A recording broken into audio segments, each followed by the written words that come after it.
people, of course, can join us in the meanwhile. Anyway, good afternoon, everyone. Thank you to be here. I'm so happy to see all these beautiful faces, and welcome to our webinar for the Flux project. I'm Thelma. Probably it's the first time you see me in person, virtual in person.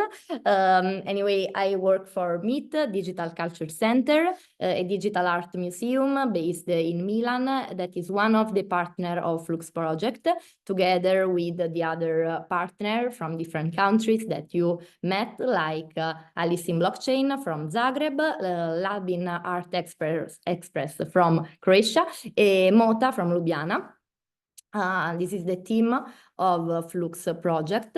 I will do a very quick introduction for new applicants that arrive this weekend. Flux is an European initiative designed to promote and support female digital creativity by exploring the role of new technologies like blockchain and NFTs in the art world. And our goal is to train and empower female artists like you in this exciting and challenging field. So today we are very excited to have Eleonora Brizzi with us. Eleonora will hold the webinar of today now, and also the following webinar at 4 p.m. Also, she will be the teacher of tomorrow's and next week's webinar. So she's an experienced digital art curator who has focused her career on crypto art, and not only that, but especially she's very prepared on this topic. And the topic of today's webinar is the history of NFTs, part 1, then we will have the part 2. So Eleonora will share a timeline with you. She created this timeline for the Data Perspective exhibition that we held at MIT last year. So this timeline highlights important events in the development of NFT from their start in 2011 to 2019. And also this exhibition was part of the first historical NFT festival, but she will tell you everything later better than I can do. I would suggest you to just pay attention during the presentation of Eleonora, and feel free to ask a question or share your thoughts. Maybe Eleonora will tell you if it's better if you do your question at the end of the presentation or also during. Eleonora, it's up to you. Nothing, I'm happy to turn it over to Eleonora. Thank you so much. Thank you, Thelma. Hi, everyone. Very nice to meet you. Very happy to be here to support female creativity. Really happy to be part of this. So we have 2 hours together today. Hopefully, I will not bore you. But no, for the questions, please ask during the time I'm talking, because I'm gonna share like the screen for most of the time. So maybe I'm not gonna see you, or like maybe I'm not gonna see the chat. Just unmute yourself and interrupt me, please. I have seen what you have already discussed and like learned and studied in the previous webinars, and I saw that there were more technicalities about this amazing tool and technology, which is the blockchain. For me, it will be more about really like telling you the story, the exciting story behind not the technology itself, but how this technology has been applied to creativity and to art, because it is very exciting. It was very exciting. It has been very exciting, and even is sometimes, you know, press and art world, and unfortunately, the news and discussions are around is mostly money and monetary value. I promise you that the ideas and the principles that stand behind, this creative community are pretty fantastic, and some of the most revolutionary of the. I mean, it's even not a decade of like probably this century, like the application of blockchain to art. I'm going to introduce myself a little bit. How do I know about the blockchain? First of all, I will tell you to beware of anyone who calls themselves experts. Thank you, Thelma, for introducing me like that. But it's very much becoming. We are all like with hands into it. We have been building. For me, like I started in 2018, and we like play by ear. Every day there is an innovation, and every day there is some new problems or issues that never existed, because everything is very new. It's art and innovation. That's why it's also very exciting, though.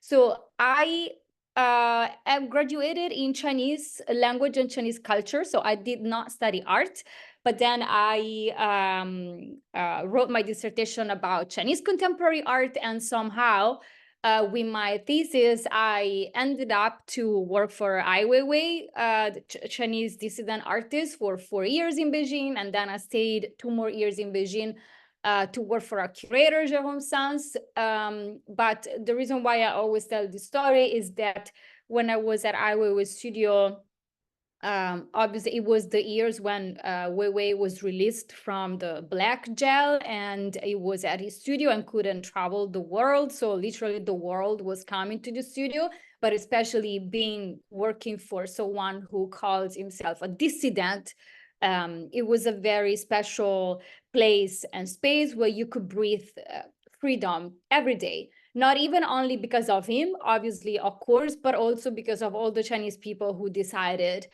to work with him. And this is to introduce you the fact that, like I used to work in a very specific kind of environment where freedom of expression was at the center of everything that we were doing, from the artworks to the press to every event that Weiwei was doing. So what happened after that? So I was in China from 2012 until 2018. And then in 2018, I decided that I wanted to go to New York to see what was happening after 6 years in China. And after I arrived in New York, I was invited by my roommate to this thing that, he told me, like, if you're coming from Ai Weiwei's studio and you're interested in like contemporary art, you must know about this thing. It's called art and blockchain. And this was 2018. And so I did like a blockchain bootcamp in New York. I studied the blockchain. I repeated the bootcamp because I wanted to learn more. And I had access in just a couple of weeks, actually, the same night that I went to this conference about art and blockchain, I had access to the entire community who conceived and built the space. So I had dinner with the rare Pepe people, Dada, CryptoPunks, and super rare people, and all these names that I don't know if tells you anything, but we will discover today. So the webinar will be more about, like the history of this crypto art that we could call an art movement. We have discussed about this multiple times. I have curated a book for Rizzoli about crypto art, and even, if we were part of it, there's still discussions about where does crypto art start and where does it end. What is crypto art? Is it NFTs? Like, is NFTs not crypto art? Only one part of NFTs are crypto art, etc. They will see together, because basically, like, the path that we will go to is very historical. So from like today, from 2011 up until 2019, and then we stop at 2019, because then tomorrow we'll start looking at what happened in 2021, which translates into the name of Beeple. And then after Beeple, what happened and what started to happen in the art world and in the crypto art world, like the merging of these two worlds, the non-merging of them, how institutions are approaching NFTs, and how crypto art is approaching the fact that they have to deal with institutions. Yes, so for me, it was very exciting. And going back to Ai Weiwei, when I heard about the first project that I really digged into, which is dear to my heart and really changed my life, is Rare Pepe, which is this digital frog that I will talk to you about a lot today. When I heard about what it was, I thought, where was I in these past years? What I was hearing was some of the most creative, either like works or thoughts or people, creators that I've heard about in the past 10 years. Is like the populations of the internet coming together, creating and using a decentralized technology like the blockchain to create new distributed creative value and monetary value. It's not only about the money, it's also about the creative value. And so in the crypto art space, and I will conclude my story, I will go to the timeline. In the crypto art space was the only place where I could find that sense of freedom of expression that I have found when I was in China at Ai Weiwei Studio. And it was very different from what it is today. I wouldn't necessarily put nostalgia and negative feelings towards how it changed, but obviously there were some things that were better and some other things that hopefully got better today. So what I'm going to share here is a timeline. Okay, there it is. Okay, so in 20, hold on. Oh, 1 second. So in 2022, before the 2023 show that happened at the MIT, Digital Culture Center in Milan, let me make it a little bigger. Maybe not. We organized with a group, a community, a collective. We organized the first historical NFT festival in Barcelona. And also today I have a very long document that it's like hundreds of pages, but it is the research that we have done for the festival to go to really like explore, record, and put together on an overview that you see represented here in a very artistic way. What happened from 2011 up until 2019. And even already from the drawing, you can see that in 2011, there were really like very few projects that couldn't even be called NFTs, but it was really more like recording art on the blockchain, on the Bitcoin blockchain. And then slowly you see this wave of creativity and art becoming bigger.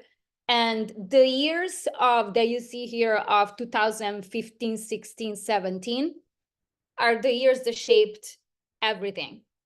Before 2018, everything that we have today pretty much was shaped in terms of standards, like blockchain standards, in terms of like culture, art, and royalties, like innovation. After that, from 2018 on, we have we start seeing platforms. So it's not like, but it's not an innovation, but we finally have places where artists can actually trade their art. So in 2018, you see that it becomes bigger and like new artists come into place. And then in 2019, it was like started to be very big. Now, I also talk with some biases, because it is still a very niche space, very specific. So when I also see that it became very big, just consider that this is just a tiny little part of the contemporary art world, until what happened with Beeple and the sale of the NFT for $69 million at Christie's auction. Then the art world started to consider a little bit more what we were doing here. So just another overview on the timeline. As we were saying, in 2011, we have attempts of creators that are really experimenting hard with this technology that is brand new, which is the blockchain, and like what it means to, you know, record like a digital file with this technology, what it means to like timestamp it, or because I know that you know like that you went through the blockchain core points. So what it means also to create a value for a digital file. Imagine like pure experimentation in 2018. I will show you a few projects later when we go through the document that we prepared. And then in 2015 is the moment where something bigger started to happen. So in 2015, there was this video game called Spells of Genesis, and that was existing on Counterparty, which is a protocol that exists on the Bitcoin blockchain. And I think if you can concentrate on this, because it took me years to understand this, but then when we created this timeline, it really like the overview of, I wouldn't even say digital, you know, like crypto art, but really like digital culture. A part of digital culture came together through this. And something very big happened, not only for this little space, but for all the digital space. So in 2015, you have these video games and people are like exchanging cards. And then at a certain point, they understand. So imagine there are this, you know, like nerds, groups of people on Telegram, you know, playing and like exchanging cards and playing the video game. And then at a certain point, like the players start asking themselves, well, do we actually like own what we are trading with each other? I mean, how do we own? If I send you a file, what did I even send you? So maybe there is a way to actually prove that I own this card and like that I'm gonna get this prize. And so what they do is they tokenize, so they record these cards of Spells of Genesis, which are very fun. I will show you later. On the Bitcoin blockchain, so on Counterparty. And this represents the first time that we have digital collectors, collectors of digital assets that are certified. Like this is like when the, you know, current and contemporary digital collecting is born, like to actually use a technology that backs up a file and actually proves that you own it and when you own it and where it comes from and everything that you know about the blockchain. So we have the collectors, and this is 2015.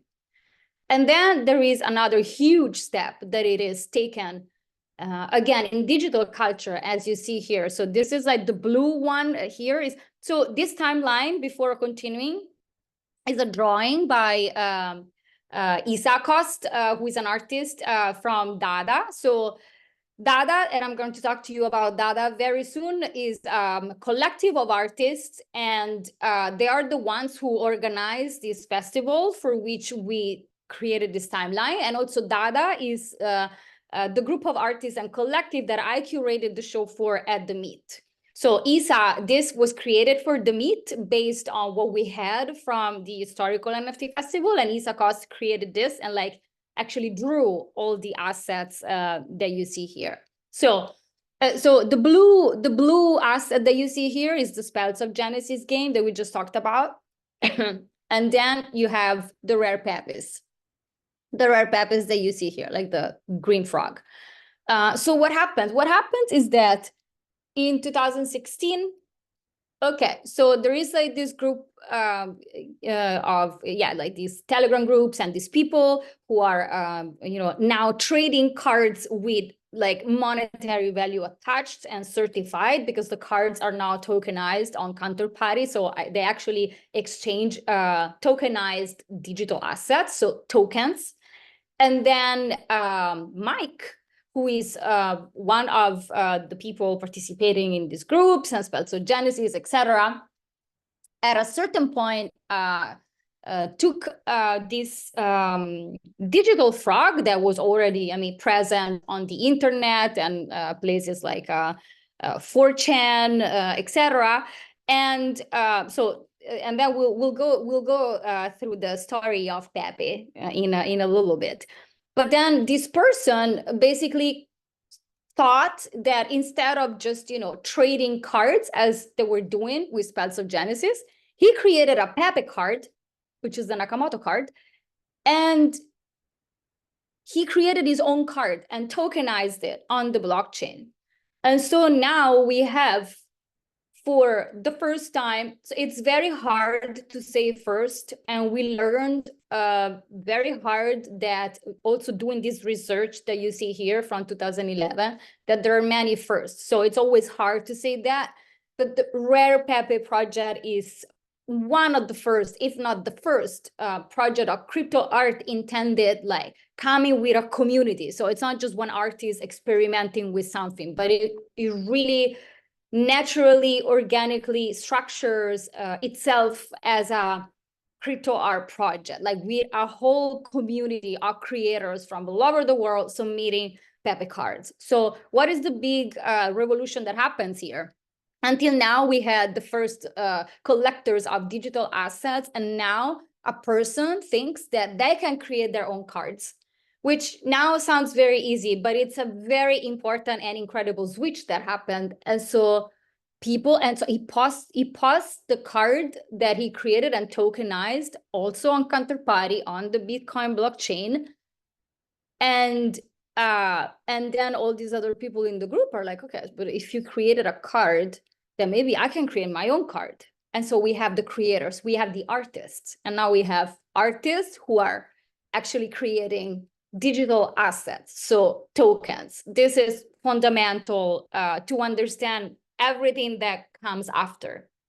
In 2017, another big thing happens in the space, which is the project of the CryptoPunks, which again, for me, now, obviously, the way that they are, you know, that the story is told and the way that, you know, let's say the direction that this story took, like a couple of years ago, Yuga Labs and Bored Apes, God forbid, is like, you know, a little different than what it was at the beginning. But if you ask me, CryptoPunks is really a project that shaped forever, again, like digital art and digital culture. So CryptoPunks, created by Larva Labs, a set of 10,000 different faces, pixelated faces, is a generative art project on the blockchain. There is not one single punk, so one single face, which is the same. And they're all self-generated from an algorithm. And it's fun, it's easy, it's fantastic, it's auto-generated, it's on the blockchain, and it is really looks like a profile photo. And from the CryptoPunks, also the whole group of PFPs is born. And also, it's generative art is not born from the CryptoPunks. Generative art has been existing since the 60s. Computer art then became generative art when artists started to work with algorithms. But to create a project like this, which is on-chain, it wasn't on-chain originally, and then there was a mistake in the smart contract, and so they had to remake it, and they put it fully on-chain. So the second take on the CryptoPunks is fully on-chain. The code is on-chain. And to create a marketplace which is decentralized, meaning that once that you buy, you don't buy a CryptoPunk on the marketplace of, I don't know, someone like in a gallery or like a marketplace. You buy a CryptoPunk in the CryptoPunk marketplace, and the artists who created the CryptoPunks are completely removed from their own artworks forever. They created it, they put it on the marketplace, and then people are responsible, the owners for the CryptoPunks, they're completely removed. And also, what they also create for the first time, they add, so until now, we still don't have ERC 721 standard that you have studied. we have ERC20, and the CryptoPunks add in the code something that makes possible for these fungible tokens, because ERC20 is still fungible, so it's before non-fungible. The ERC721 non-fungible will be born officially with CryptKitties. And so they put something in the for which is not, they're like non-fungible, fungible. It's a very specific standard. So they introduce for the first time something that could be similar to, basically like they push the development towards the ERC 721 standard and create all these punks that are all different from each other. But then we can talk about the crypto punks forever, but we don't have the time for that. In 2017, also, after the CryptoPunks are launched, Dada Collective, and this is another pillar of what happened in the history, again, of digital art as well. So imagine there is this collective of artists, Dada, I will show you a website in a second, that it's a collaborative digital platform. So you have artists from all over the world, they log in into a digital platform, they start drawing, and then it's like the game, I guess, I believe it's called the Exquisite Corpse. So like each artist answers to each other. So artists answer to each other through drawings, and they create this conversation. Now, so Dada was born in 2014, but it was not on the blockchain. It's a digital art platform, and they, like they start to have problems on how to capture value because they don't use the blockchain. So for instance, I don't know, they said that they found out that somewhere people printed bags and were selling bags with the Dada art, but they didn't even know about it. They just downloaded from the internet printed bags, or really like there was not a way to capture this value that this group of artists was creating. So they decide to start using the blockchain, and they create their first collection, which is the historical collection, which is the Creeps and Weirdos. And to do that, they talk to Larva Labs. So they take the code of the CryptoPunks. So this code that we just said starts to be similar to introducing ERC 721. And they add something that the blockchain is still known today for. I mean, a fundamental step in the art history, because until now, fine artists are never remunerated in the secondary market, meaning that if you are if you're dead, yeah, unfortunately multiple times, yes, if you're dead, but you're still alive.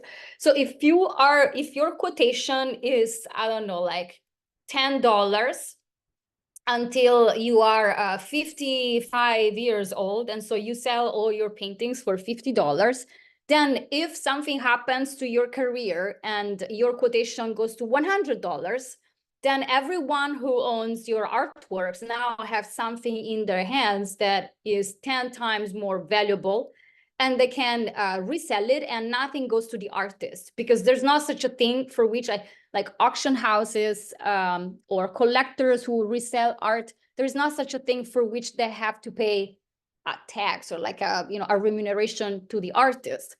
But the blockchain introduces this, and the people who introduce this is Dada. So what they do is they take the code of the CryptoPunk for their collection, and they think, how are we going to capture value for the future of our artists? Like, what's going to happen to this art in the future? Oh, maybe what we can do is that we add to the smart contract. At the beginning, they added the 40%. So we add to the smart contract a clause for which, when in the future the art will be resold, so from one collector to another collector, the 40% automatically comes to the collective, which now it's called royalties. And everyone is using, I mean, lately in the past years, there's a whole new discussion about royalties. But with this, it's for now, let's concentrate in the beginnings, and so a way to capture value for the future of the artist and to create conditions for which artists can live with their art. Like it can be a job. You are an artist and you're gonna live with your art. And if something happens in 10 years, automatically from the smart contract, you will still receive remuneration. So these are the 3 fundamental projects, Rare Pepe, CryptoPunks, and Dada, that really shaped completely the space, not only as it is today, but also like I would say digital art and digital culture. Then in 2018, and then then we have the CryptoKitties, which you probably all know, but they introduce the 721 standard. It's this kitties, so cats that you can play with and exchange parts of the body, and it was so big. The project was so big and popular that one night they completely turned down, they stopped transactions on the Ethereum blockchain. So it was a big deal. So then we arrive in 2018. In 2018, something changes also forever. We have the first platforms. So until now, okay, like artists create their own platforms. Rare Pepe are traded on the Rare Pepe directory. So they have their own directory. They trade it wherever they want. And so Dada, and so this, and like, I don't know, CryptoPunks have their own decentralized marketplace. But now the galleries of crypto art are start to appear. And so we have, I don't know if you know any on these platforms, but we have Super Rare, we have Maker's Place, and we have Known Origin. And then the more we go ahead with the years and the more platforms we have. So now there is the conditions for artists and creators to literally like find a place, go put their art, tokenize, and start to trade it. Before going ahead, I want to show you an article by Art Gnome. So let me stop sharing this. And I will share.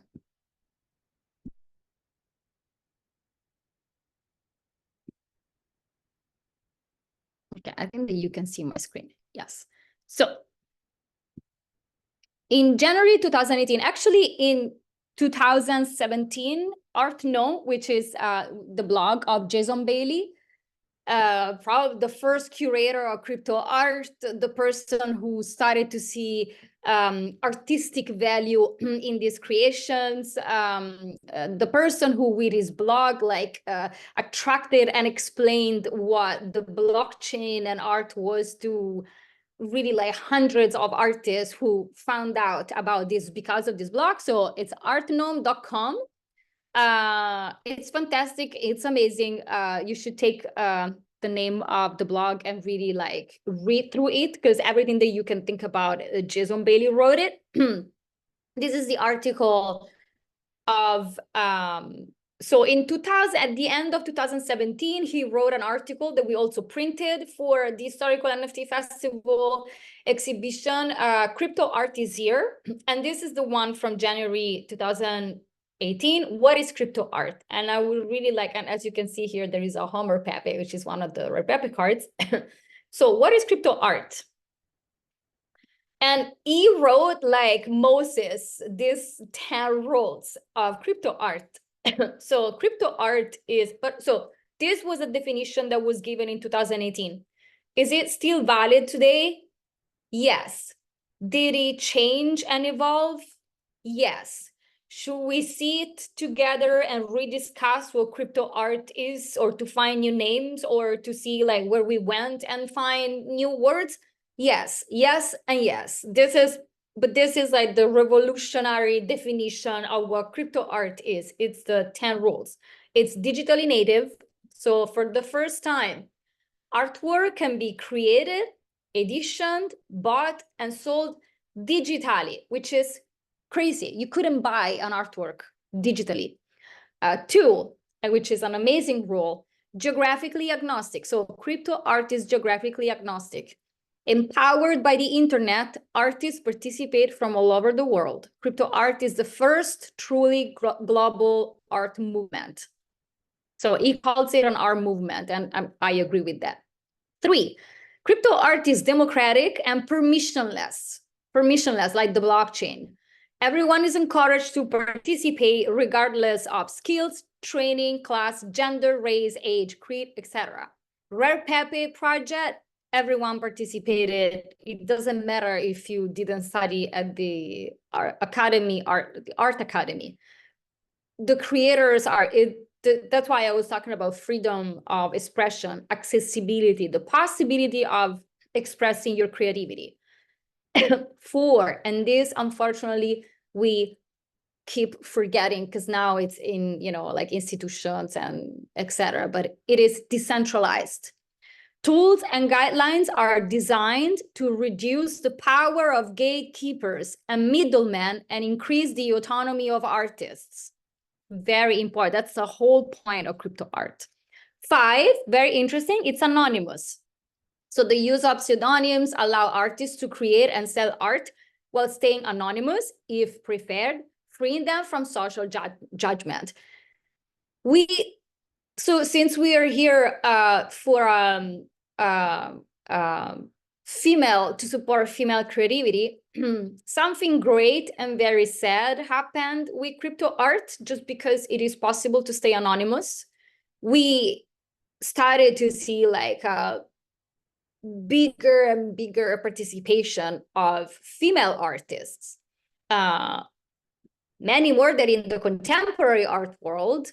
And sometimes artists, so many interesting things, like sometimes artists we think are male artists because of their aesthetic, then appear to a conference and they are female. So the great thing that happened is that because of the possibility of staying anonymous, more female artists started to participate and actually live of their art. The very sad thing that happened is that it was possible because they are anonymous, but it is better, even if it is like that, than a world of art where the gatekeepers, as we know, like historically, women are always being like gate kept outside of the like official art circuits. So we take responsibility from this, be anonymous and push. Six, it is mimetic. So memes. Crypto art are often literally memes, valued for their ability to spread quickly. The difference, the meme economy is now a reality. Rare Pepe is a meme, and then we'll talk about that.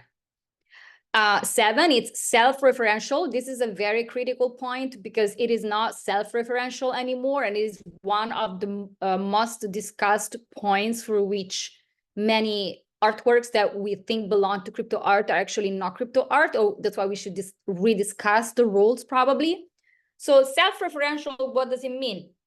Crypto artists often play with references to key events and personalities within cryptocurrency and blockchain culture. So you will find references in the artworks. It can, from the most, like from the most evident ones, like a symbol of a Bitcoin, to internal jokes of things that happened in the crypto world, or like, things that only people who belong to the community can understand. So very self-referential.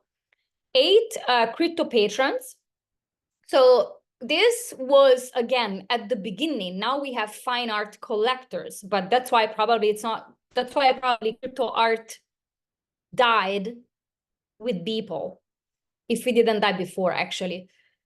Crypto art is collected by the crypto rich, a group of savvy technologists and investors who got into cryptocurrency early. This is very interesting because you can see clearly also the direction, because unfortunately, I wouldn't say that artists create based on the taste of collectors.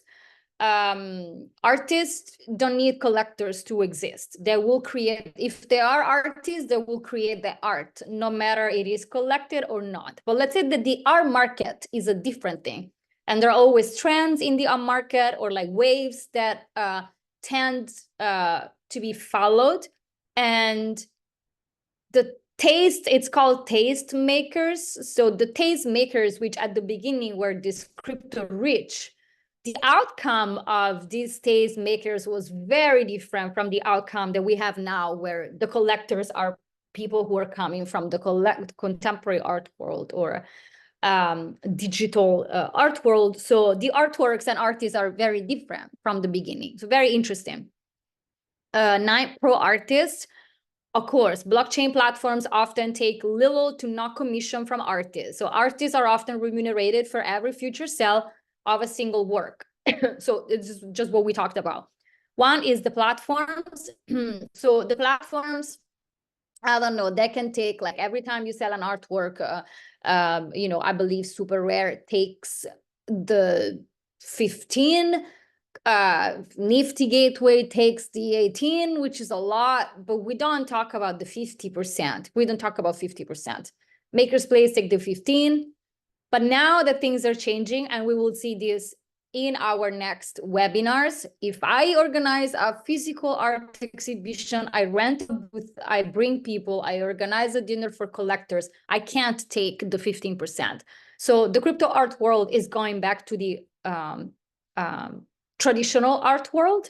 But at the beginning, these platforms are very low fee. And when he says artists are often remunerated for every future sale of a single work, when he wrote this, we still didn't have the term of royalties, because the fight for royalties that the artists did in 2018 came after this article.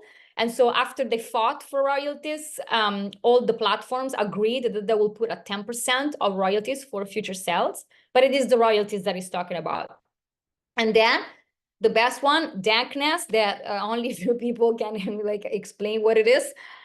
Because crypto art is open to everyone, judging by traditional artistic standards So because crypto art is open to everyone, judging it by traditional artistic standards kills what is great about it. You can't apply the judgment rules that you have for the traditional art to crypto art. Otherwise, it doesn't even exist anymore.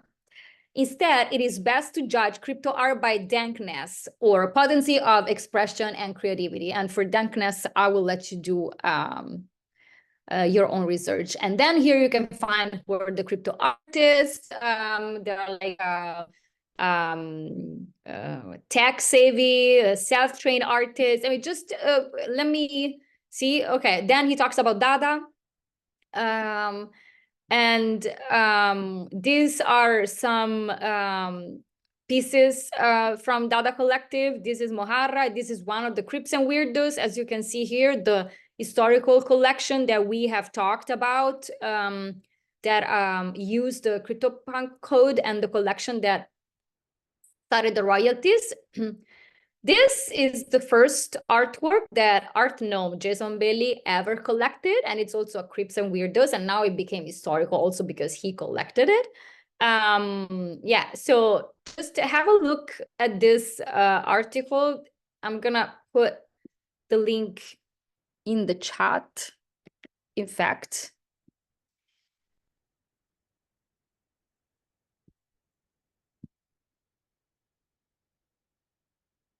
wait, let me do it here.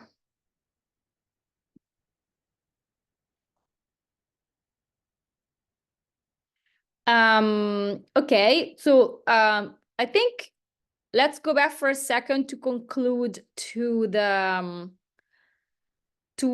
timeline, and then I think that we can have 10 minutes for, I mean, questions, discussions, curiosity before we go through this also list like of projects. So here we're back to the timeline.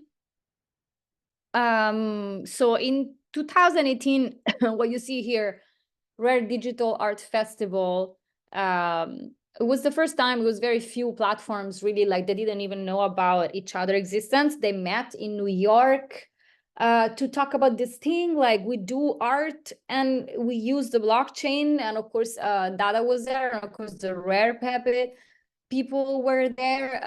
It was actually one of the Rare Pepe scientists who launched the idea of meeting in New York, and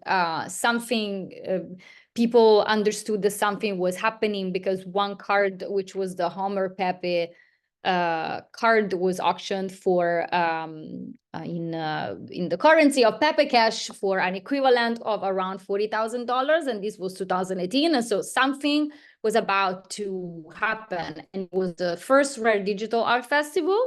The second Rare Digital Art Festival happened in 2019, and here I was in the organization. So I missed the first one by a few months, and then here I enter this point of the timeline, I arrive, and then Rare AF2, I was in the organization, and here you see like the Rare Pepe book, which is a collection of all the 1,174 cards that I am the co-author of.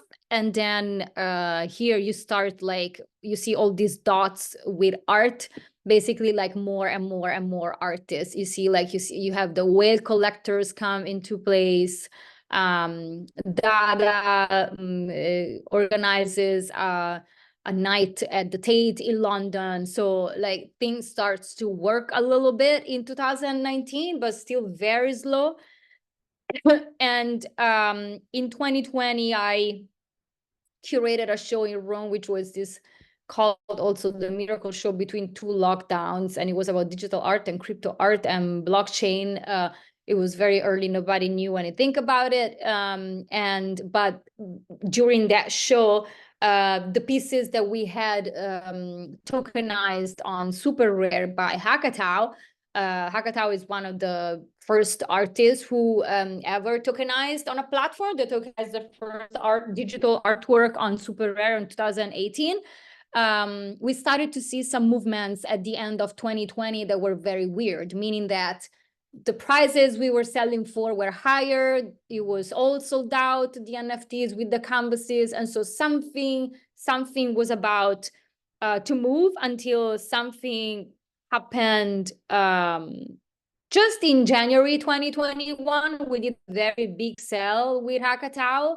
We basically, they created an artwork in dialogue with the Moses by Italian painter Guercino.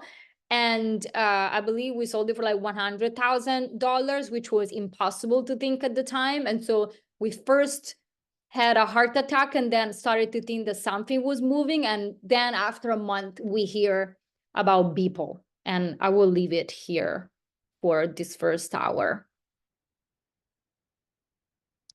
Okay, questions, curiosities, anything? No.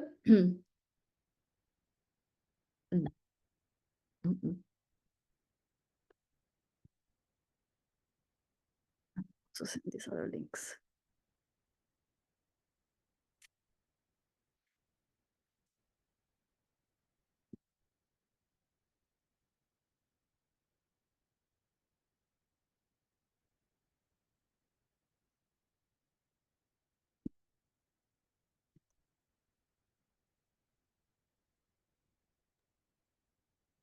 If you prefer write the question, you can also write them in the chat as you want.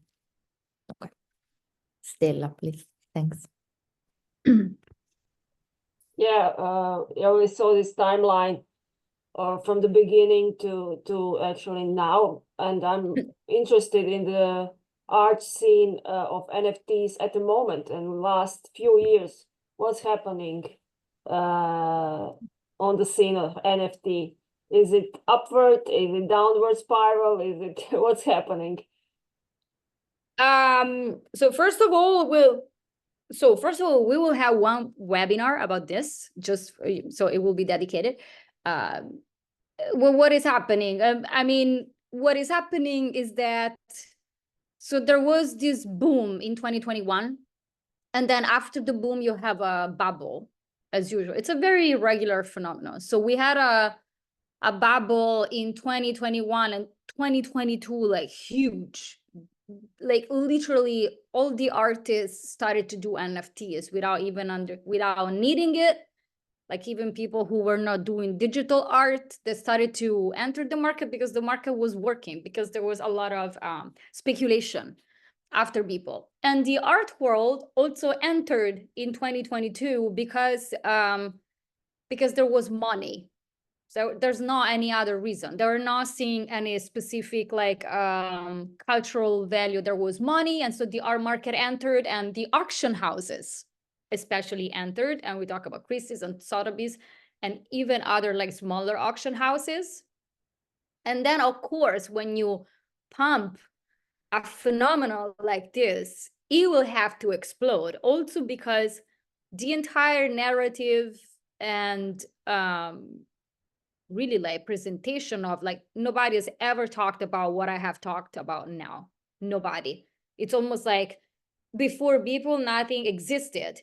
I mean, how did you even get there? Like, who built the platforms that Beeple used? I mean, I love Beeple as a person. I'm not talking about him, but like, who built the space? Why it was built? How? It's like a cultural revolution. Nobody was interested in that because, of course, everyone was interested in the 69 million sell. And so to answer your question, we had an explosion. It was too pumped. Literally everyone sold NFTs without having the needs of creating NFTs. Also, people started to think that the blockchain is NFTs, and then NFT art, which doesn't even make sense because NFTs is just a certificate for a digital artwork, while the blockchain, and we have a webinar about this too, used as a medium to create. So meaning like to use, core features of the blockchain, like decentralization, distribution, exercise of, I don't know, like democracy, accessibility, used as a medium. We count around 10 artists using that as a medium. But then because there was so much confusion with like, oh, the blockchain is NFTs. And so for a result, then in 2023, when the crypto, and also like a market still completely attached to cryptocurrencies, though, like not like until 2023, not like NFTs bought with a credit card, now it's very different. And so when there was a bear market in like 2022, June, July, for the whole 2023, then everyone stepped back. There was not money anymore. So the art world completely retired from this interest in NFTs. Institutions, we were suggested, and we're still suggested not to even mention the word NFT, like in art institutions, because it is very like bad, considered very bad. But I mean, no, I know why it's considered very bad, which is also very, I mean, all of this is very interesting because an NFT is a standard. It's like, it's like a contract, a certificate. So I don't understand how you cannot name it anymore, but it is like this. And so for instance, but then with the bear market, we don't talk about it, and it's forbidden to talk about NFTs. Many platforms close, they fire people. All these platforms that in 2021 talked about scaling, like hiring people are all failed. Many platforms close. Many artists do not operate, like go back. It's true, go back to their first jobs. And then the art world slowly comes back because besides the speculation, what was actually created is like, the most contemporary art. So there is artistic value in these creations. And so the art world comes back. They put blockchain art in their collections, but they don't mention NFTs. And it's all NFTs. It's blockchain art.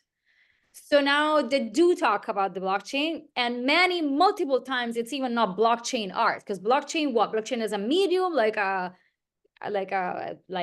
Mayaha's Bitcoin, or blockchain art, what? An NFT?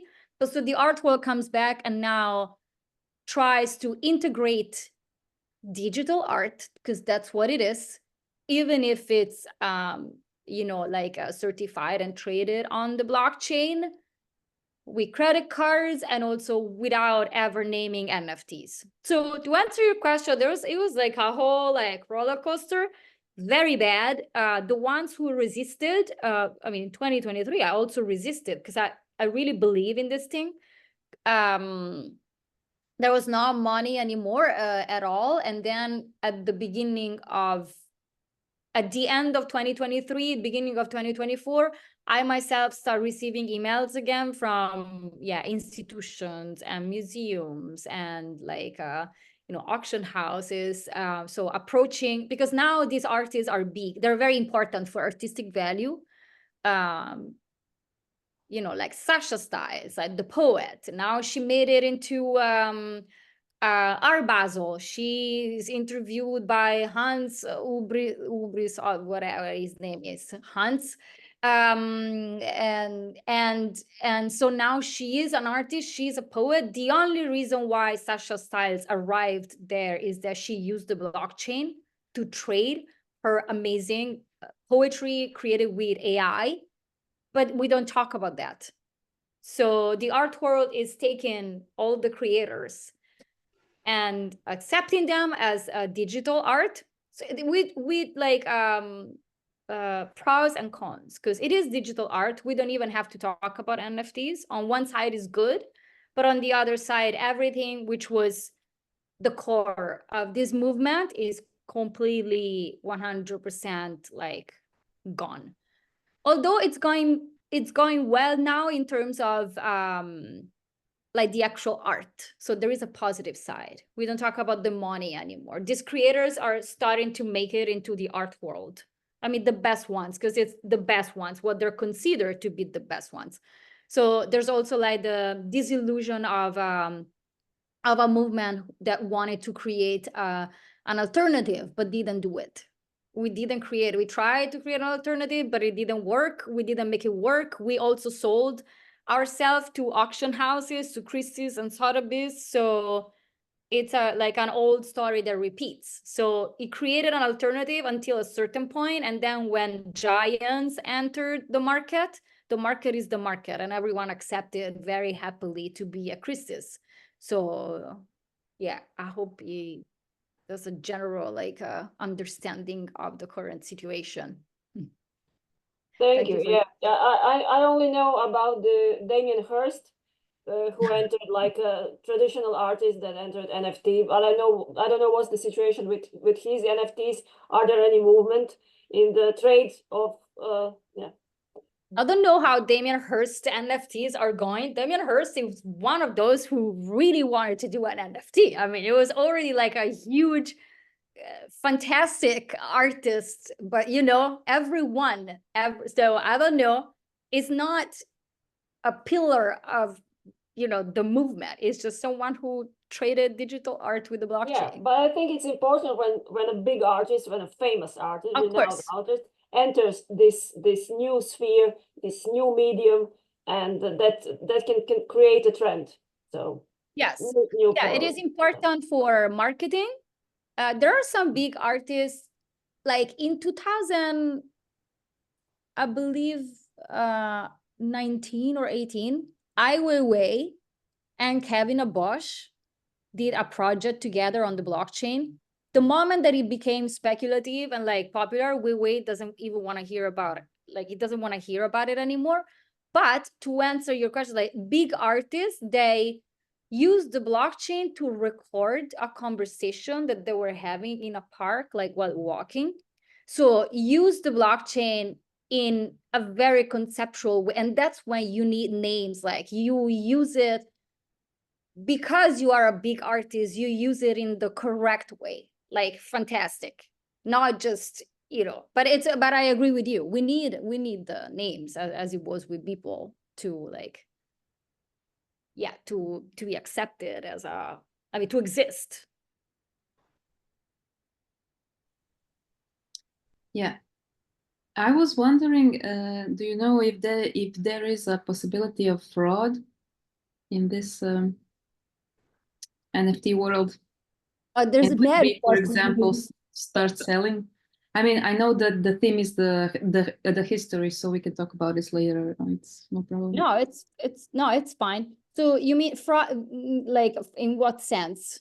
Like For fraud example, I have a small Instagram account, not so big, very new, and very often I have inbox like every few days. Somebody gets into my inbox, someone I don't know, and says, would you like to sell your NFTs, blah, blah, no, no, no. So this kind of stuff. And then I researched it, and it's a fraud if someone, of course, enters your inbox and just starts asking randomly if you want to sell your art as NFT.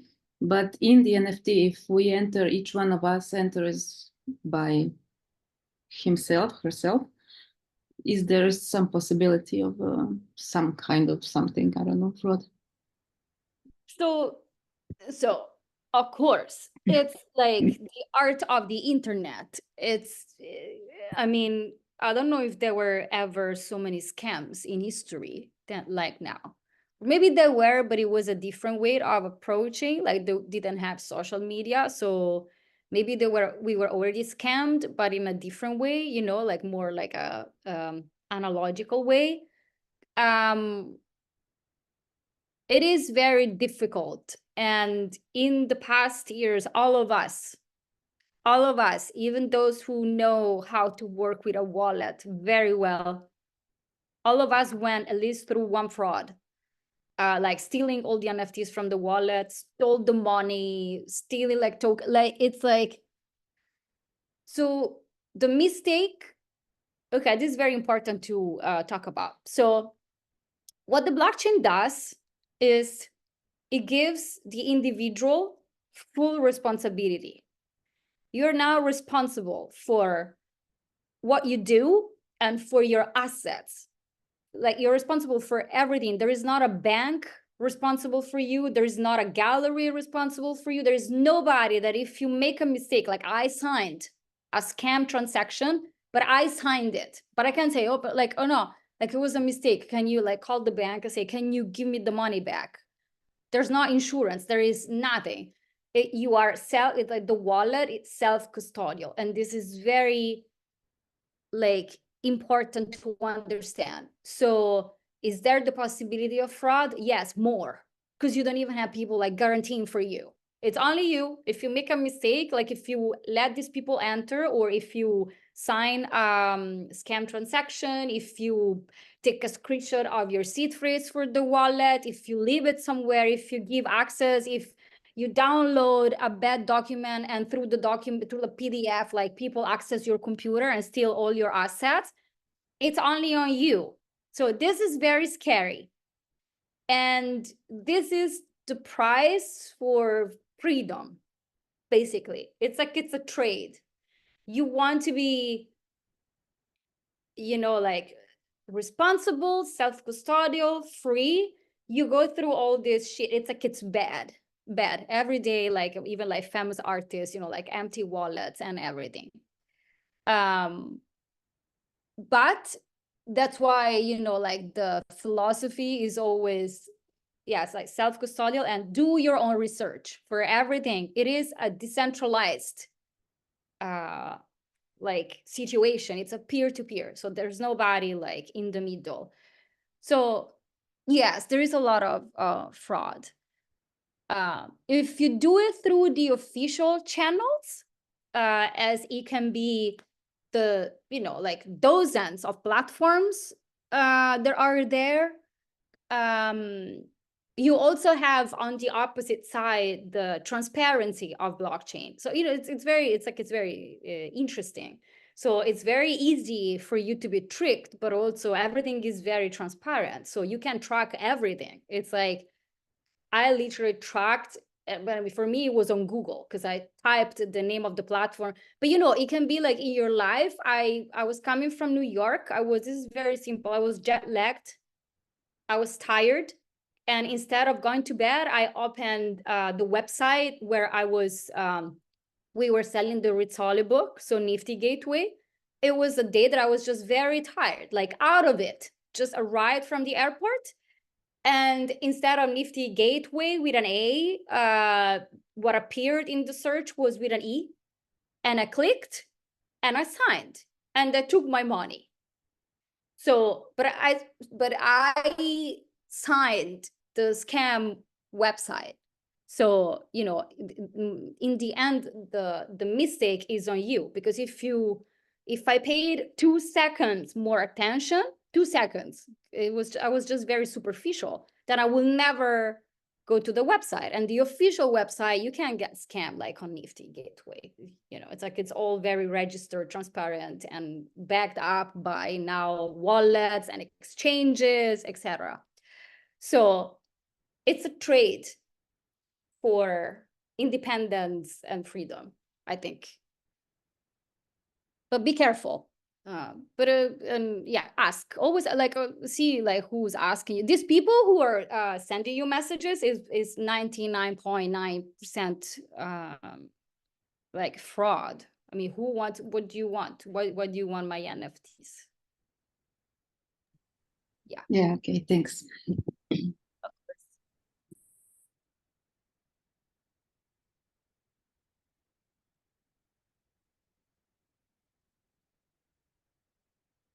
Thelma, do we have like, are we doing like a 5 minutes like break, or you tell me what we have to do? Yeah, I think we can have a break. Yeah, also for you for talking. No, I mean, Probably. for me, okay, so If the other also do agree with me, we can have a break of 5 minutes or 10 minutes. Okay. We are a little bit late for the second webinar, but if you want, maybe it's better have a break. Just take a coffee and grab a coffee and then continue with the second part. okay, Okay. so see you like in 10 minutes. Yes. Thank you.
Quando vuoi, Leonora, se vuoi richiamo all'ordine. Ok, va bene. Ok. So we can start again.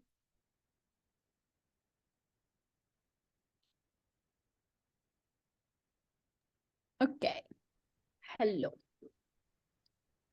Let me share the screen.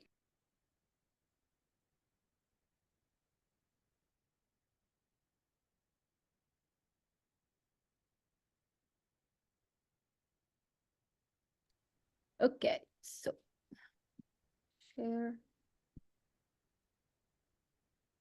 I'm gonna show you. This is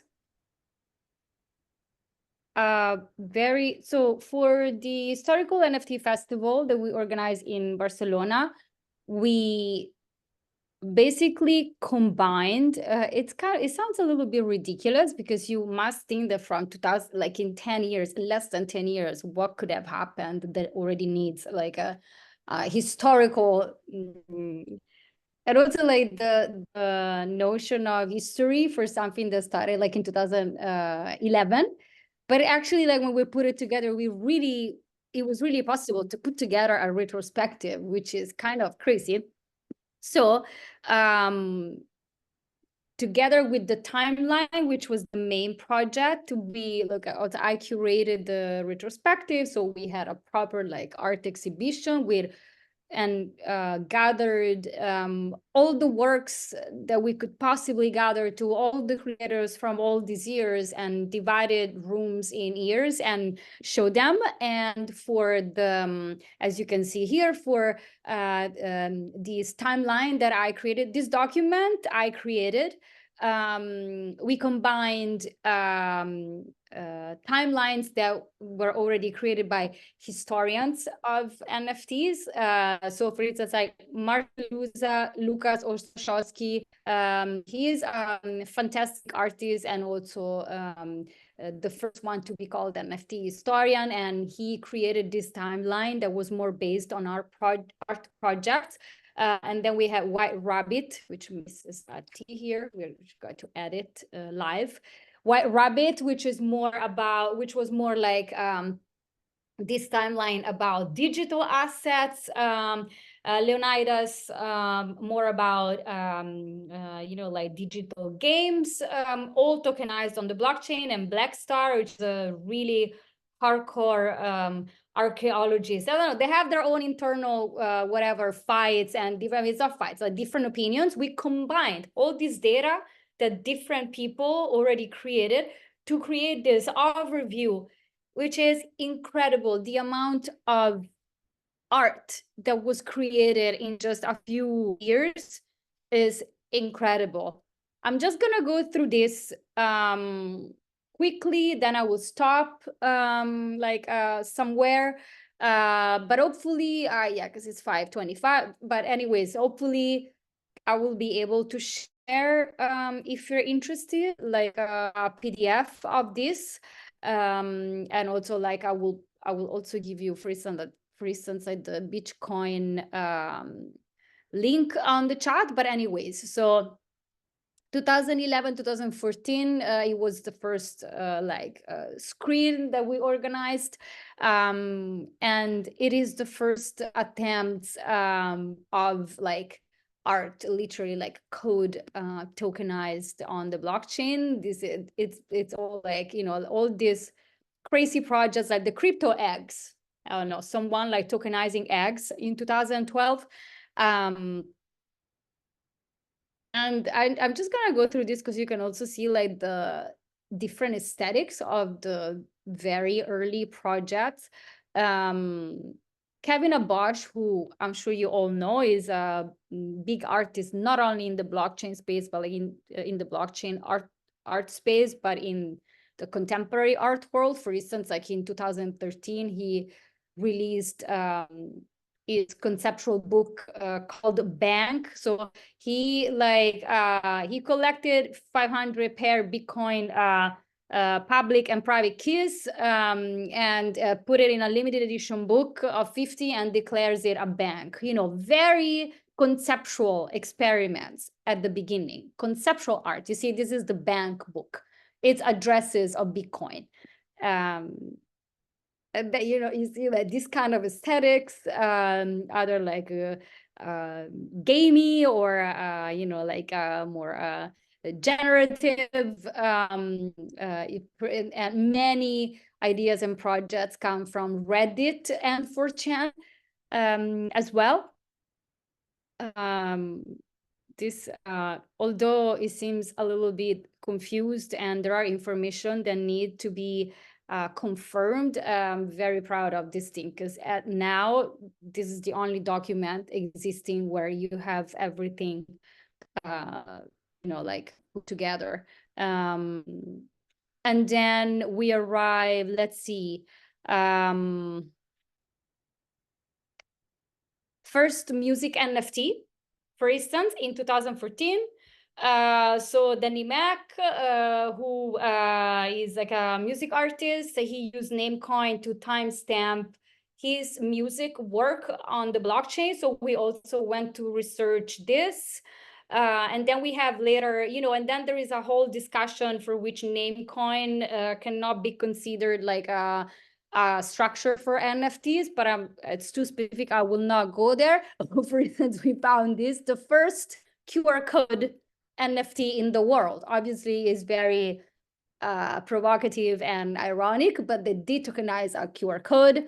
And then some images I can see. Okay, this is very important. This is a very important project because it uses counterparty, which is the protocol that we talked about for like rare pepes and spells of Genesis. And so it's on the Bitcoin blockchain, and it is a protocol. And so it is the first, you know, attempt of what we can call like NFTs. There is like, it is an NFT. It's a token. And this guy who I know, he tokenized, so he created a sketch of himself and his girlfriend, who now became very famous. The girlfriend now became very famous, Olga, and tokenized it on Counterparty. Here we have Ria Meyers, who is a conceptual artist, and we will study her when we have the webinar on blockchain as a medium. This contract is art, just as simply as that. So a period of time, 2014, 2015, where, as I always try to explain, the art could not be detached from the token. The token is the art.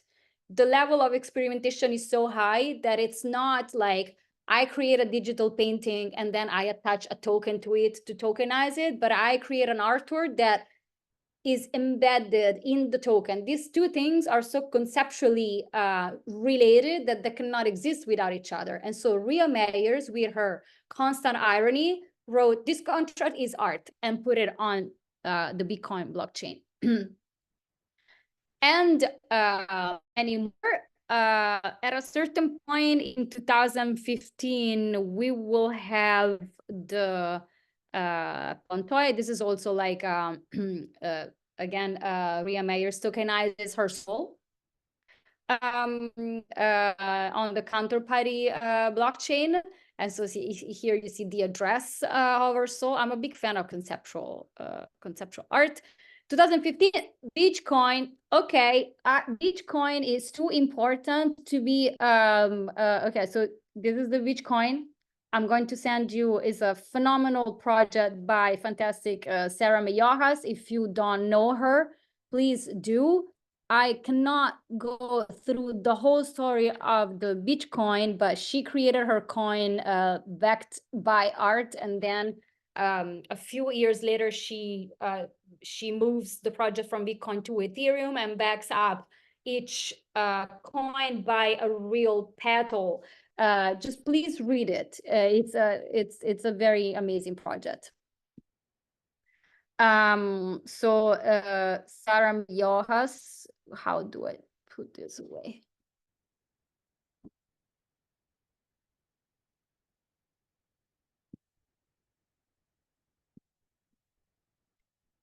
And here, these are the cards that we were talking about. So the first time that collectors are asking for, what do I actually collect? I'm not collecting anything. I want to put it on the blockchain. These are the very funny cards aspects of Genesis. So first time that we have contemporary digital assets curator. So Genesis is a blockchain-based trading card game. We said that, and it's like all allegories of real life events. It's very funny. It's pretty fantastic. This is just a few examples that you see here. And then see, and also many projects like this with pixels, of course. Okay, Plantoid. So Plantoid, just remember this. We're going to talk about this in the blockchain as a medium. This is a very complex project that I presented at Meet by Primavera De Filippi. It was created in 2015. So at the beginning it was on Bitcoin, and then it switched to Ethereum. Plantoid is, as you see here, but I will dedicate time this, otherwise we're not getting out alive from here, is a plant. Physical plant made with pieces of metal, like found and taken from previous things. And the soul of the plantoid is a smart contract. And instead of watering this plant with water, you water this plant with transactions. So you give money to the plant and the plant becomes alive, even in the physical sculpture. And it does something for you. This is just a little hint. We will talk about this. It's fantastic. And then we are getting close to what I want to talk about, which is Pepe. Here. Okay, so can you hear me? You can hear me? Okay, good, because it tells me that my connection is unstable.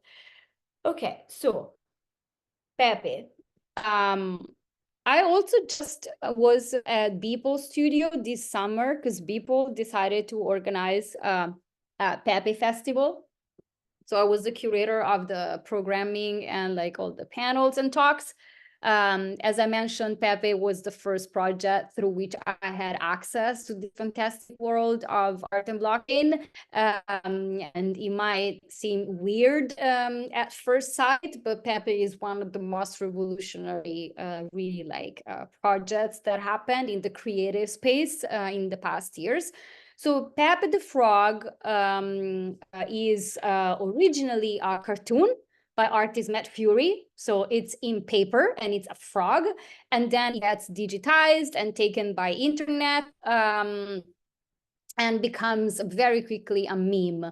I am sure that you're all familiar with the very bad part of Pepe, the meme, which is the fact that in the US, it became a symbol of hate because it was taken, the meme, Rare Pepper project is completely separated. It's something that happened on the blockchain, but the meme,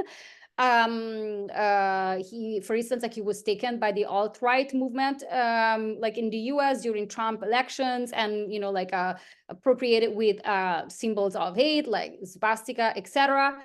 And to the point that it is classified still in the US as a symbol of hate in a very actually stupid way, because after a few years, and I always care to talk about this because we need to understand that, especially if we talk about digital art, even not the blockchain, in digital times, that a meme is a meme. And Pepe is a frog, and it doesn't obviously have any connotations or any fault if it is taken by groups of people. And for instance, after like in 2022, during the protests in Hong Kong against China, the protests for freedom from China, Pepe, the same Pepe that is a symbol of hate in the US, was taken by the protesters and became a symbol of freedom and peace. And so all the Hong Kong protesters were like marching with Pepe. you know, like Pepe dolls, and it really became like exactly the opposite of what it is considered in the US. And this is just a story to tell you that it's only us who give connotations to digital memes. So Pepe doesn't have anything to deal with that.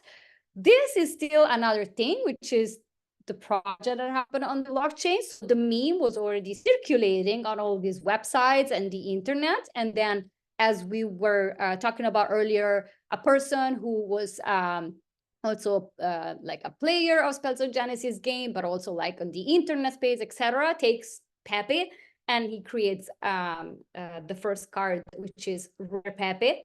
And which is the Nakamoto card. So basically, like imagines Satoshi Nakamoto, the creator of the writer of the white paper of Bitcoin, and you know, and gives a face of the frog, so the colors of the frog, and from here it starts this huge project that stops at 1,174 cards, where artists and creators all over the world were submitting very funny cards, some funny, some very creative and artistic, like as you see here, like Pepe Lisa, Pepe Casso. There were different series of, you know, like maybe more oriented towards art or more oriented towards politics, and more it's fully like free creative space where everyone were submitting their cards.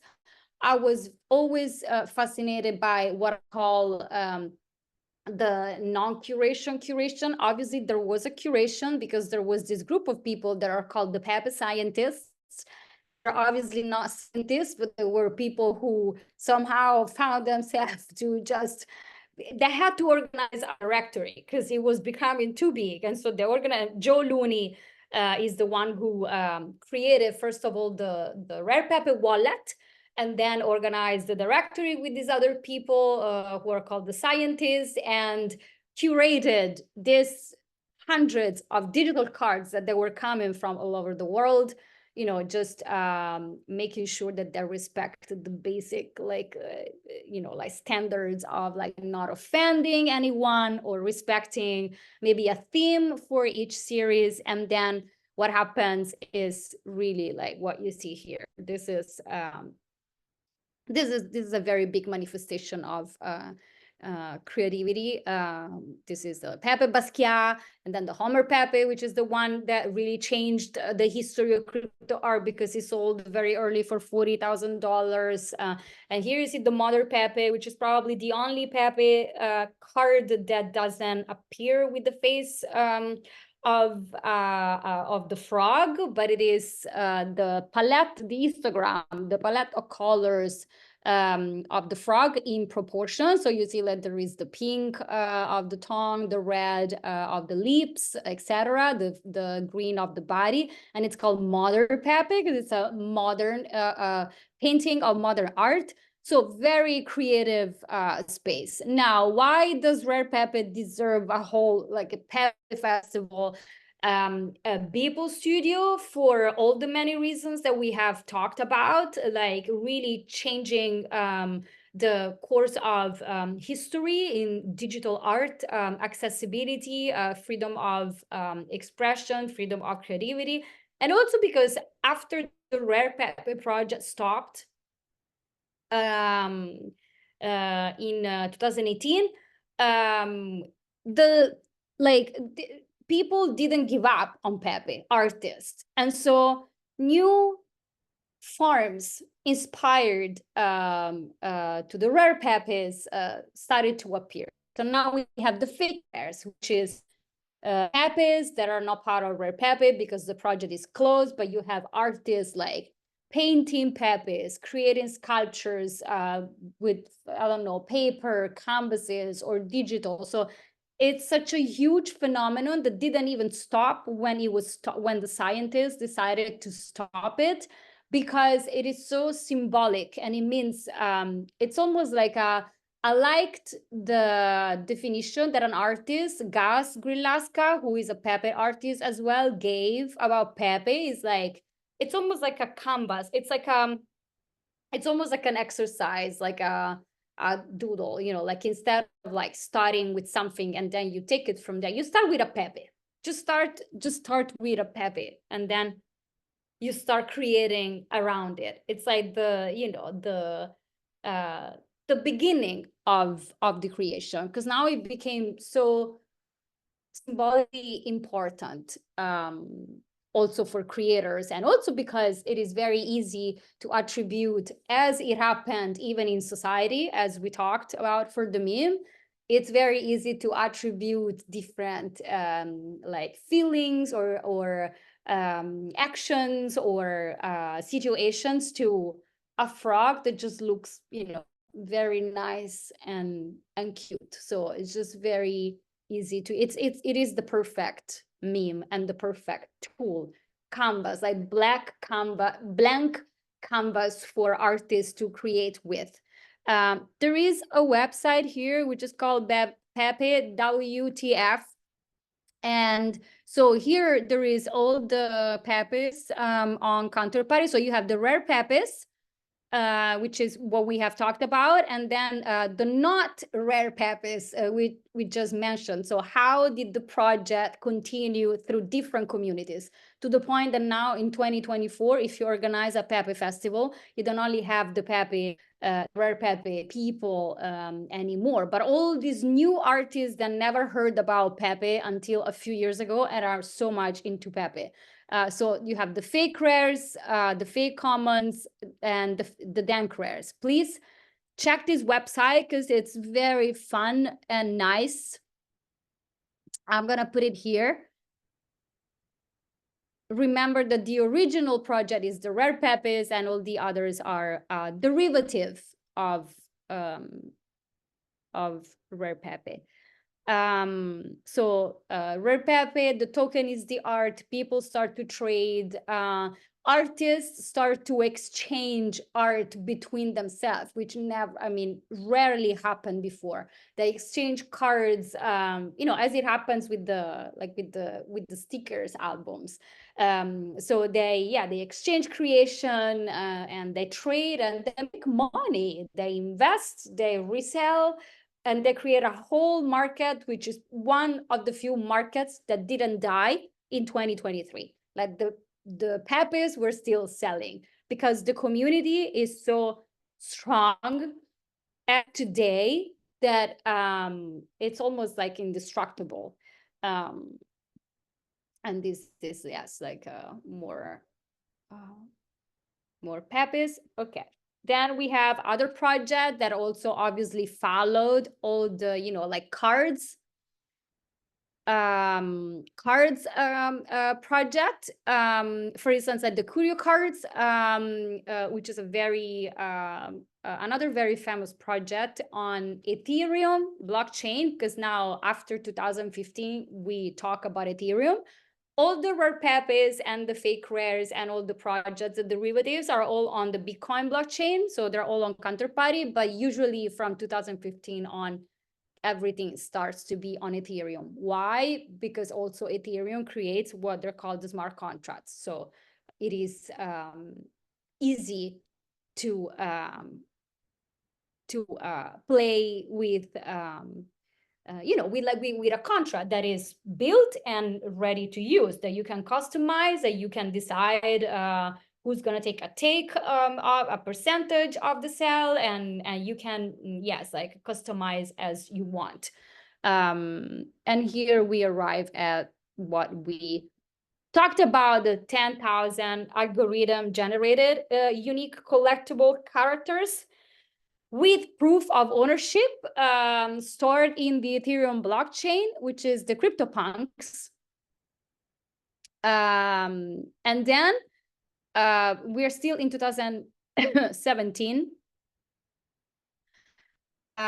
Mitchell Chen is one of the few 10-15 artists who's actually using the blockchain as a medium. This is collected in the collection of the Centre Pompidou. And it's the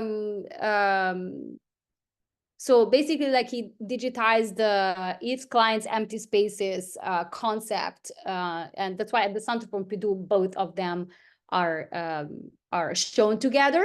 And it already shows like features of non-fungibility, although it is still a ERC 20. Why? Because as we said, we will have to wait for the CryptoKitties to have 721. And also we will talk about, we have a webinar about institutions. And so we will talk about also like the collection of the Centre Pompidou. Data creeps, we talked about this. So first time that the royalties are coded in the smart contract in the code of the CryptoPunks. This is a few examples of the historical collection of creeps and weirdos. This we have seen in Artenom blog. And here we are, here are the CryptoKitties. So the CryptoKitties, which are launched at the end of 2017, so in October. So digital collectible cats on the Ethereum blockchain created ERC-721 NFT token standard. These are like a few examples of the CryptoKitties. Obviously, they were very, very funny. As you can see here. This is, for instance, this is an example of what we call self-referential, because in the crypto world, not crypto art, in the crypto world, the expression like, oh, to the moon is very much used. And so they launched the lunar tokens, like following the expression, we are going to the moon. And basically, like, yes, they split the moon in 400 collectible plots. So they created like a decentralized moon. You see that is still all very experimental, although it's still going there. It is going there towards like, platforms and new artists coming. This is Sarah Friend, and we will talk about her in blockchain as a medium. And then, God forbid, then we have CryptoKitties, CryptoCats, CryptoMoon, CryptoBirds, Moonbirds, and then like all these little collectible animals, as you can see here. Many, many examples. At a certain point, I didn't remember anymore how many animals I put in this document. This is like the Ether Rocks collectible that they were much talked, I believe, like last year, because they sold for so much money that it was ridiculous. But it wasn't ridiculous because it is an historical project. It's a rock, and in the past years, people started to collect for some people. Started to collect for historical value. So the value is attributed literally because of the timestamp of when it was created. So 2017 is very, very, very early. Exactly, in 2021, it was rediscovered. And you see like a number of them were bought and sold for over 7 figures, like crazy. And so because of the money, they capture attention on news, etc. See, which shocked and even offended observers who expressed disbelief and how such an innocuous set of clip art collectibles could be valued in such a way, which is very wrong. I mean, very wrong. I don't know if it's wrong. It is part of the game, I will say. Okay, and then 2018, for instance, we have CryptoTitties, but the CryptoTitties was it was a project for like to donate money. So it was actually created. Yes, like the CryptoTitties NFTs donated 33 ETH to support the research for breast cancer.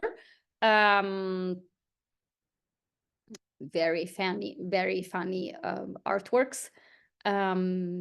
Okay, and then now here we start to talk more about like art. So yes, still experimenting, but now fine artists are coming into the space. Kevin Bosch is a very conceptual artist, but you see, I'm a Coin is a very famous project. So basically like he created these addresses. So he wanted to explore the commodification of humans, and he created these ERC20 tokens and 100 physical pieces, and he created them with his blood. Kevin Bosch is pretty hardcore. Crypto celebrities, these are the bad projects that came out in the space that you still have to document when you document everything. And as you can see, still many projects about, what was this? This was, no, this was just the paintings.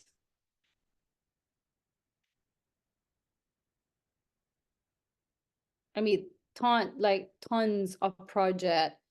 Okay, this is this became pretty famous. This artwork specifically. So I think it's still part of Rare Pepes, but particularly famous. Blockchain cuties.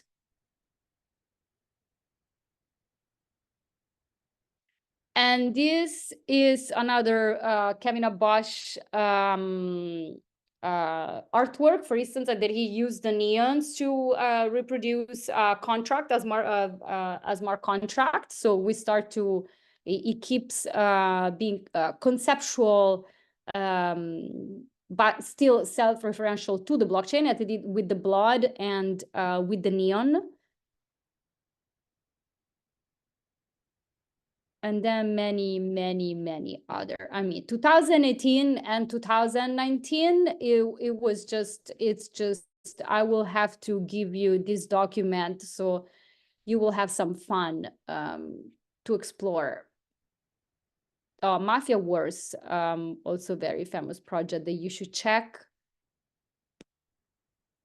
And then from here we have,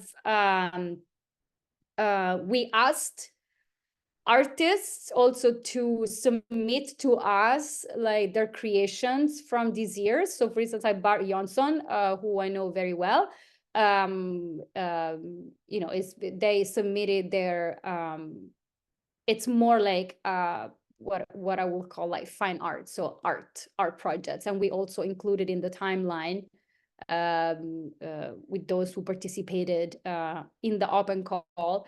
You still have, these actually have one because Gus gave me one. This is like a Bitcoin banknote. And so Gus is an artist, is a Rare Pepe artist, and he's a Pepe artist, but also very much concentrated on Bitcoin theme. As you can see, this is exactly what Jason Bailey was talking about, like self-referential art. You have a Satoshi, you have the $1 here, right? And then it's like a peer-to-peer electronic cash system, 1 Bitcoin, you have Satoshi here, you have symbols in the money, etc. Okay, let me see. Maybe we still have 5 minutes just to go down to this. 2019, and then we start having even exhibitions. Now here you can, okay, so this is very important. So in 2019, Pascal Boyard, who is a French artist, a street artist, he used to do graffiti. He does this graffiti in the outskirts of Paris, which I didn't go yet because you can't go, like, you have to go in the morning because it's a little dangerous. They didn't cover the graffiti, so he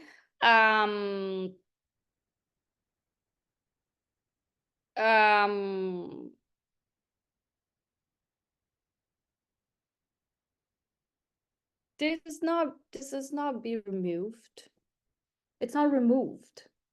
It's there.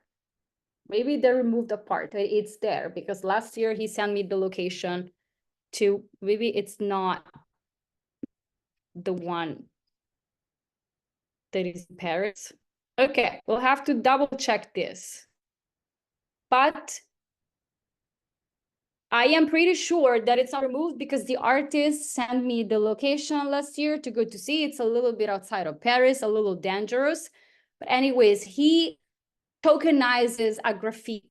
And the reason why it is very important for the blockchain to act on graffiti art is precisely this doubt that I have now, that if someone is going to remove the graffiti, it will forever be it will forever live on the blockchain. So it was actually a very good mean for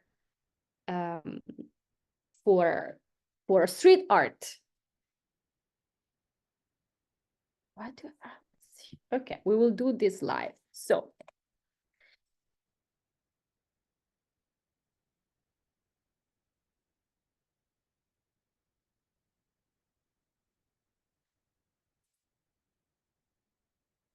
okay.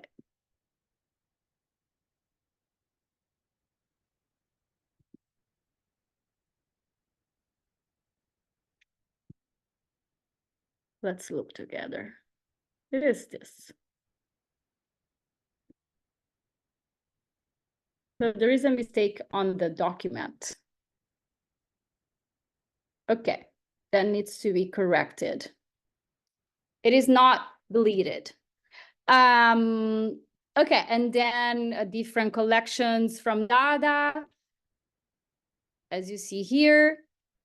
And then we have conceptual artists coming. This is all the few artists using the blockchain as a medium, Simone de la Riviere as well. He created this, so this artwork is always on sale. And so it requires the owner to pay a 5% patronage at the self-specified price. So basically, like, he created an artwork which is always on sale, and the collectors always have to pay a price to own it constantly, forever. So it's never like it's never completely bought and collected.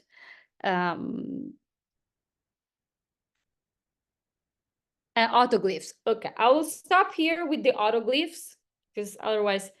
So autoglyphs is created by the same two people who created the CryptoPunks, which is Larva Labs, Matt and John.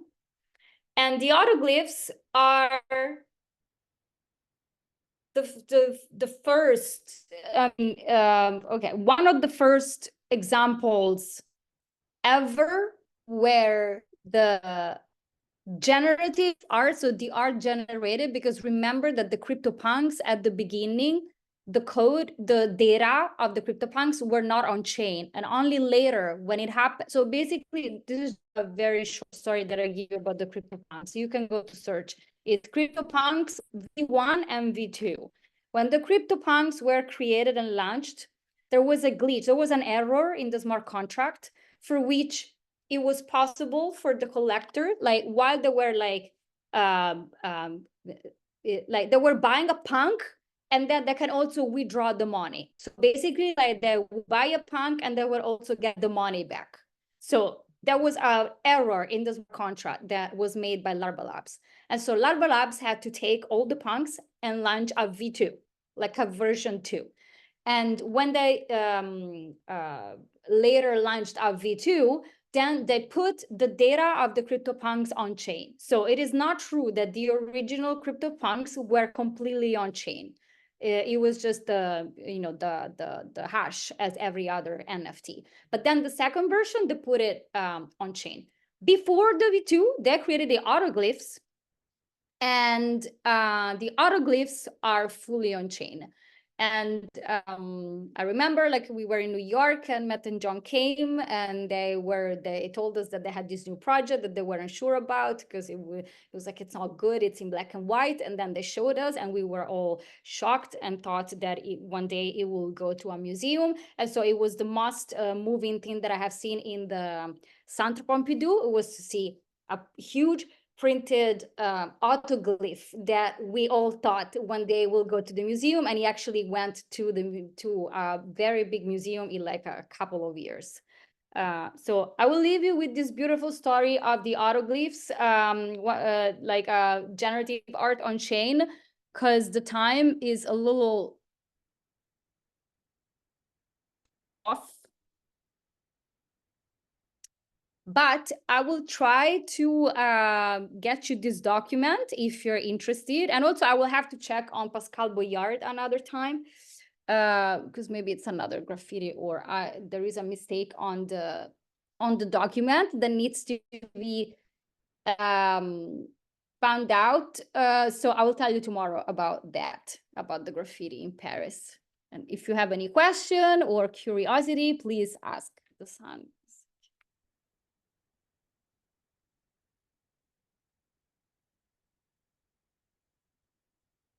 Yeah, okay. I will say, yeah, I have the PDF for this. I will give you the PDF. Consider in these PDFs that there are a lot of mistakes because also they're not like really mistakes, but the criteria that were used by the four historians were different. So for instance, like someone used the date of the public launch of a project. So I don't know, like for instance, at the CryptoKitties were launched in October, like 20 of October 2017. Okay, but then some other historians used the date of when the smart contract was deployed. So maybe like the smart contract was deployed 3 months earlier, the year earlier, and then the public launch of the project was the year later. And so there were some discrepancies that the data people are still working on, but like to go on the blockchain and check all these entries. So, I mean, it is a Bible, but it's a Bible that needs to be reviewed in some facts that we can only find on the blockchain. And it's a huge work, and they have been working on this for like years now, but it's not complete yet. But it's still, yeah, like the overview is pretty good.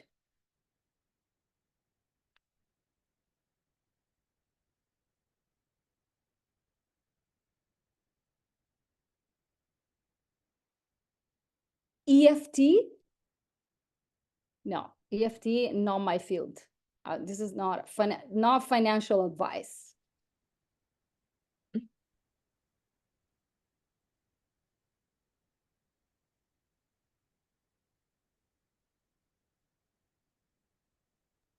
I want to ask something about the use of NFTs. So we talked about owning an NFT, but will there be a lecture or a workshop of how we can use NFTs in other spheres of digital life and real life? Like in video games, where can we use them? Well, for instance, like, so we believe that NFTs will be used for everything. Like even for, during COVID, at a certain point, there was a proposal for NFTs for like the Green Pass. Like, how do you certify that you actually check, like you actually went to like pharmacy and you took like for the Green Pass? So that's what NFTs can do. Or for instance, like there was this journalist from Italy who I know, and to explain what a smart contract is, used a very good example, which a smart NFT is a smart contract. So for instance, like the train's ticket.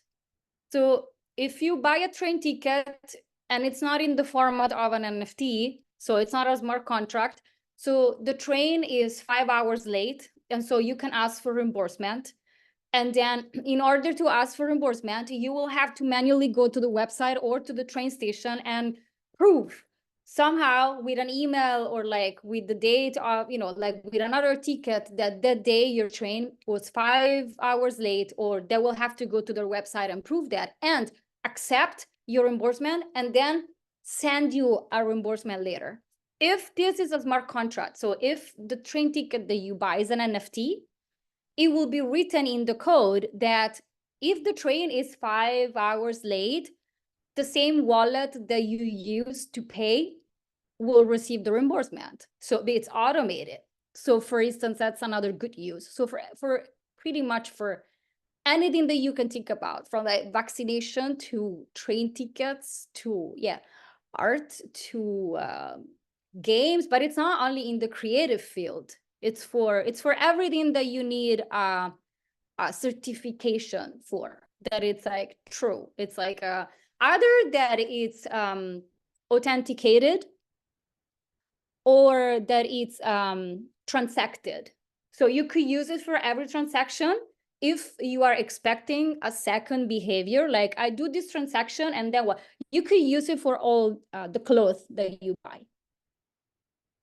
Every clothes is an NFT or like an order of clothes. And then again, like if you have to exchange the clothes or you want to send it back, you don't have to do it manually, or you would just have to say back and you will receive automatically, you know, like you can use it for anything which is transactional or that needs to be authenticated. Now with authentication, of course, we instantly think about art, like, you know, like, is this a Fontana or not? Yes, it's on the blockchain. So now it's a Fontana for real. You can't come to me like after, 3 years and say that, like I found a new Fontana. It's not possible. So yeah, I think they're for really like for everything, to the point that when we do these NFT conferences, only a little percentage is about art, but you have fashion, like fashion on demand.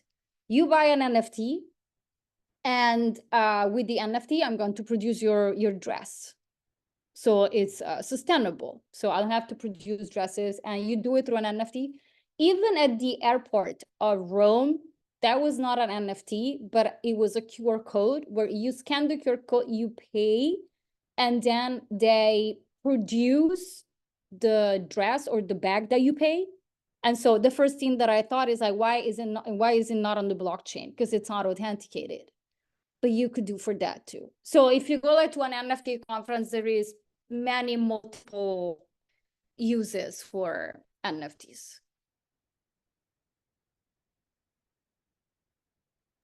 So basically, it's the future. So we can expect everything to be tokenized and protected on blockchain. That is how I see. Somehow it's authenticated, copyrighted, no forgery, no black market. Exactly. So for products, they have NFTs for wine, because maybe you buy a bottle of wine, but you don't want, but you do it as an investment, or you want to wait for your wine to age and you don't have space for your wine to age. So you buy now, and then in 10 years, you're going to, like it's tracked on the blockchain, and then you are like going to get your wine in 10 years. But if in the meantime, you don't want the wine anymore, you sell the NFT. So instead of like shipping the bottle all over the world, you just trade the NFT. And then when you say, okay, I'm going to get my bottle, then they send you the bottle. It's really like, or they use, like blockchain for even like to protect the bees, to track like where they are, where the honey is coming from, and like where it's literally like for everything. Yeah, but we do art because obviously because art is always at the forefront of everything, because everyone understands art. And it's the simplest way to enter that world. But yeah, nature conservation is also something that can be also for instance, like I'm working on a project. They're buying lands in Colombia to build oases for to protect the biodiversity. And the lands are basically NFTs. It's a smart contract owned by multiple people, so that if in 10 years the government, which they have a lot of corruption, I mean, we all have a lot of corruption. If the government decides like, no, these lands, like we own this land, so you cannot have like the oasis is going to be demolished, they can't do that because you have like 10,000 owners for a piece of land on the blockchain with NFTs. Yeah, maybe we should tokenize the Amazon forest. So we are all the owners of the Amazon forest. And Yeah, so no one can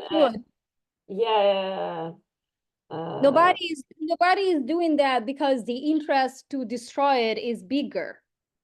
Yeah, obviously. That's why it's not happening. Yeah.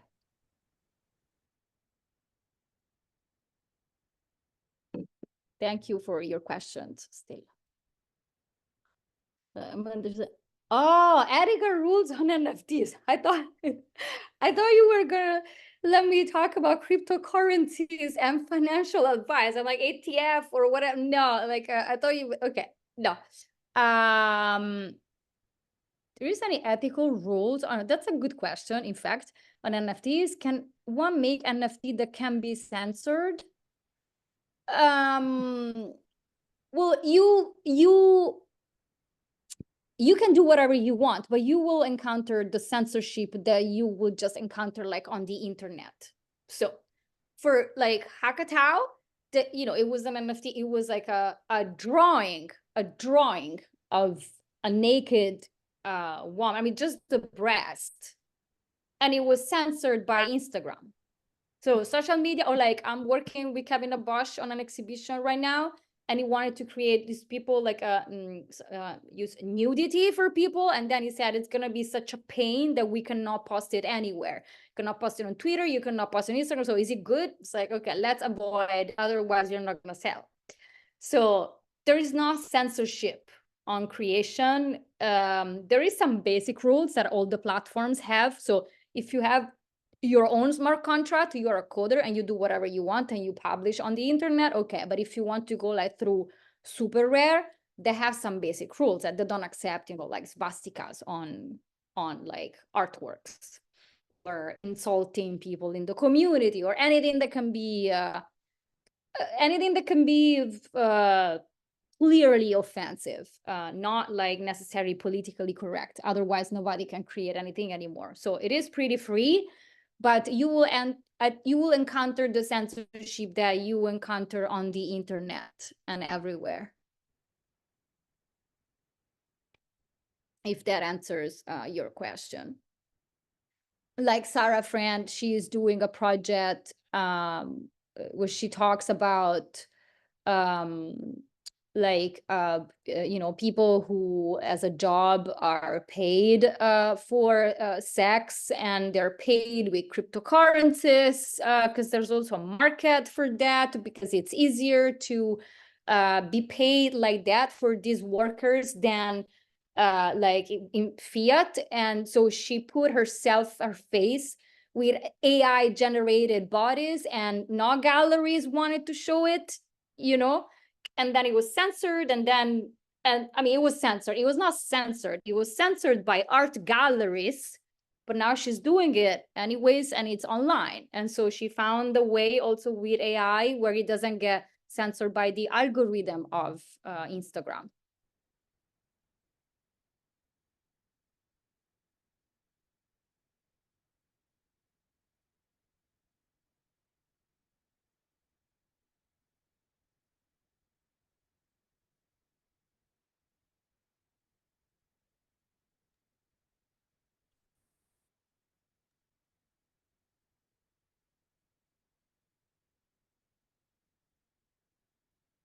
Okay.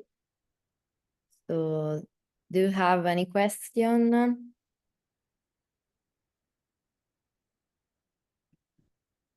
Okay. So thank you, Eleonora. It was super interesting.